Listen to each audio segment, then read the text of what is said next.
29 September থেকে পৃথিবীর আকাশে দেখা যাবে দুটি চাঁদ। দীর্ঘ 2 মাস এই চাঁদটি পৃথিবীর চারদিকে প্রদক্ষিণ করবে। প্রশ্ন হলো, এরপর এটি কোথায় যাবে?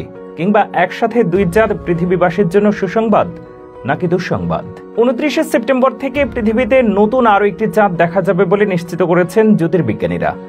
space.com এর রিপোর্ট থেকে জানা যায়, নতুন চাঁদটি মূলত একটি ছোট গ্রহাণু, যার নাম 2024 PT5।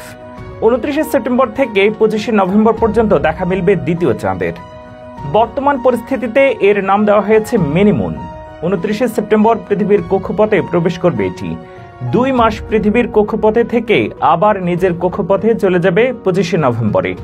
আসলে এটি পৃথিবীকে কেন্দ্র করে ঘুরবে ঠিকই, তবে এটি গ্রহাণুটির স্বাভাবিক প্রক্রিয়া, অর্থাৎ আলাদাভাবে পৃথিবীর কক্ষপথে ঢুকবে না, বরং সেটির কক্ষপথটাই এমন যে পৃথিবীর পাশ দিয়ে যেতে হবে। তবে খালি চোখে নয়, কমপক্ষে 30 ইঞ্চি ব্যাসের শক্তিশালী টেলিস্কোপের মাধ্যমে এটিকে দেখা যাবে।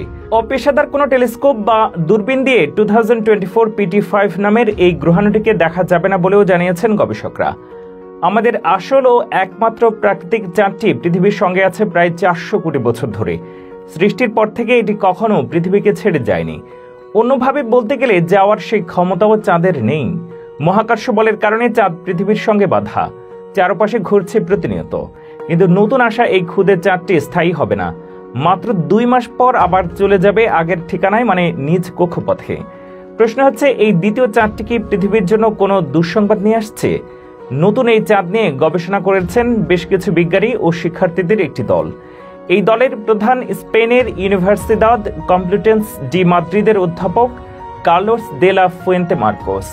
তিনি বিজ্ঞান বিষয়ক ওয়েবসাইট space.com-কে বলেছেন, গ্রহাণুটি এসেছে অর্জুনা গ্রহাণু বেষ্টনী থেকে। এটি সৌরজগতের গৌণ বা সেকেন্ডারি গ্রহাণু বেষ্টনী।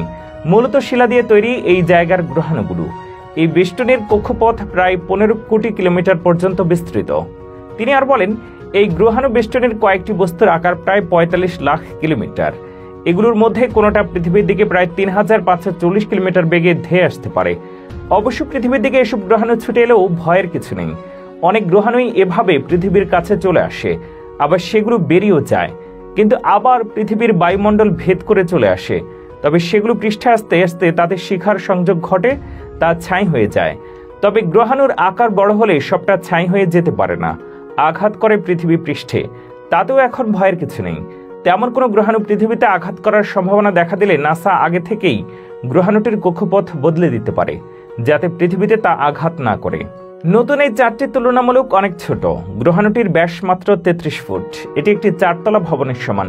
তাছাড়া এটি পৃথিবীর কক্ষপথেও ঢুকে পড়ার কোনো আশঙ্কাও নেই।